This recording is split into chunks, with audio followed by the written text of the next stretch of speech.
دفترګي د موبایلونو ختم کړي، فیسبوک بند کړي، موبایل بند کړي. وای زما د سترګو روزه ده، زه به فیسبوک نه کوم. زما د غوږونو روزه ده، زه به فیسبوک نه کوم.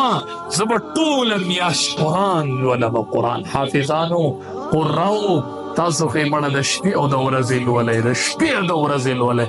زه وایم چې سړي تراویح کولی، بیا یو قاري صاحب ته چې ودرېږه مړه، ته مخکې کېږه، زه درپسې ولاړ یم، د پېشمني پورې قرآن وایه مړه، زه به درپسې ولاړ یم. ټولې شپې په قرآن رون کوي، رونې کوي، ټوله شپه قرآن واورئ، ټوله شپه قرآن ووایئ چې د اختر په ورځ عیدګاه ته لاړ شئ. یوم الجائزه ده، الله به بدلې درکوي. او د قرآن قاریانو، حافظانو ډېر بختور یې. ته چې منبر ته مخکې شي وایي الحمدلله رب العالمین، قرآن شروع کړي، په اخره شپه وایي من الجنة والناس، الله اکبر. دې د قرآن قاری صاحب 30 لکه حروف ولوستل، څو 23 لاک حروف، او په یو حرف الله 100 نیکۍ ورکړي. دې په تراو ولاړ دی، الف لام میم، 3 حروف یې وي، 300 نیکۍ الله ورکړلې. اے د قرآن قاری، اے د قرآن حافظه، ستا د مانګ میاشت رالاله، ستا د مانګ میاشت رالاله. ودرېږه، په قلاره قرآن وایا، او په یو حرف الله 100 نیکۍ راکړي. نو چې قرآن ختم کې 30 لکه حروف او 23 لاک په 100 کې ضرب ورکړه، چې څومره نیکۍ الله درکړي دي. مونږ کتابونو کې لیدلی وو، حافظ ابن حجر نوم به تاسو اورېدلی وو. دا ډېر لوی فقیه او لوی سړی تېر شوی. د باره کې کتابونو لیکلي وو چې دی د 15 کالو شو نو د قرآن حفظ شروع کړ.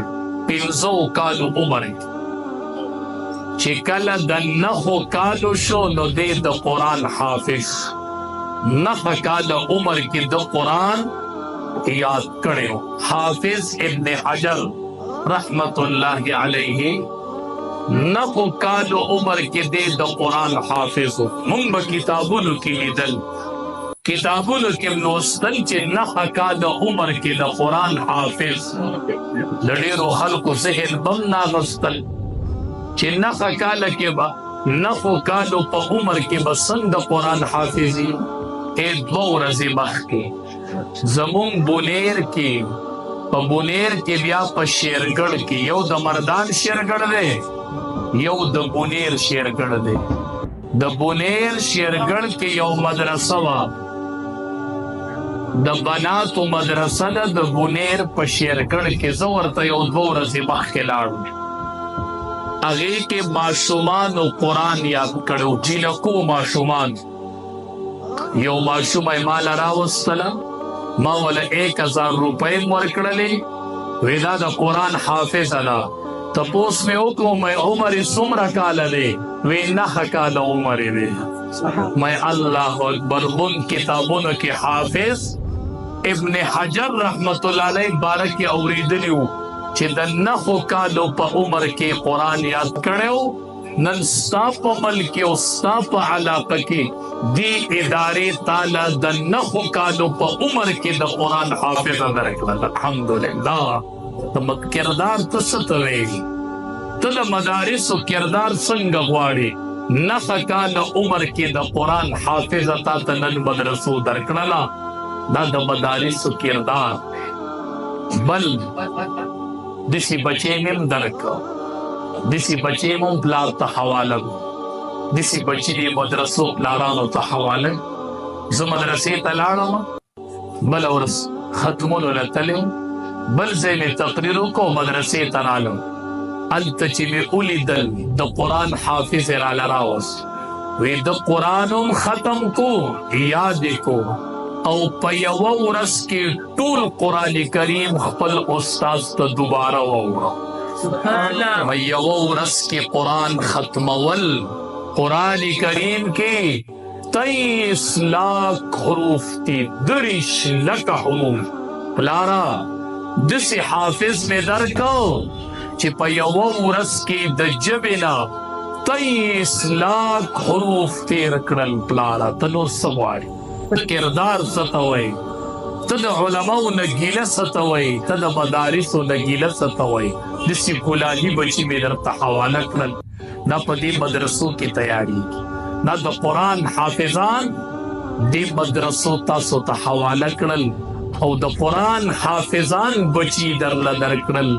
پلاره د حافظ قرآن پلار شوي، مورې د حافظ قرآن مور شوي. تاسو نن دا خوشحالي اینئ که نه؟ نن دا خوشحالي ده ستاسو بچو ته الله قرآن نصیب کړو.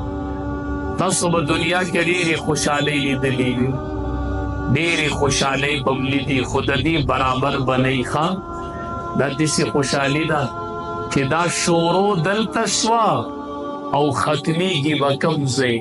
تاسو خوشحالۍ ووینئ، نن شروع شي کال پس ختم شي، میاشت پس ختم شي.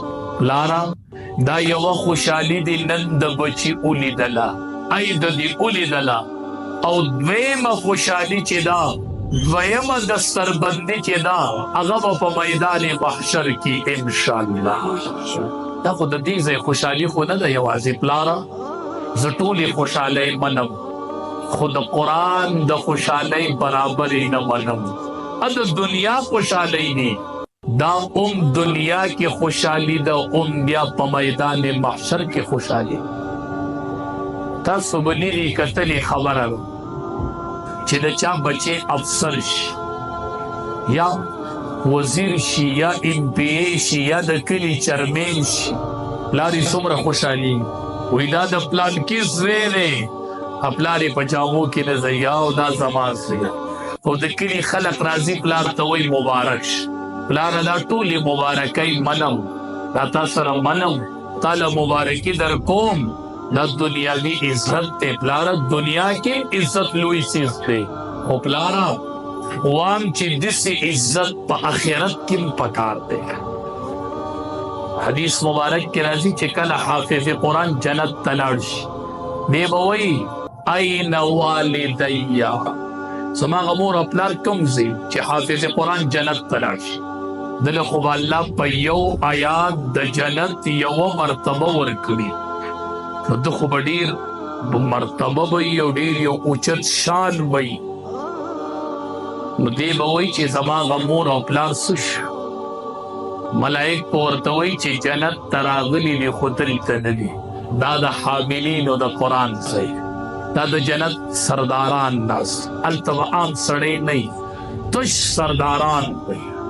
سرداران به څوک وي؟ حاملین د قرآن، لوستونکي د قرآن.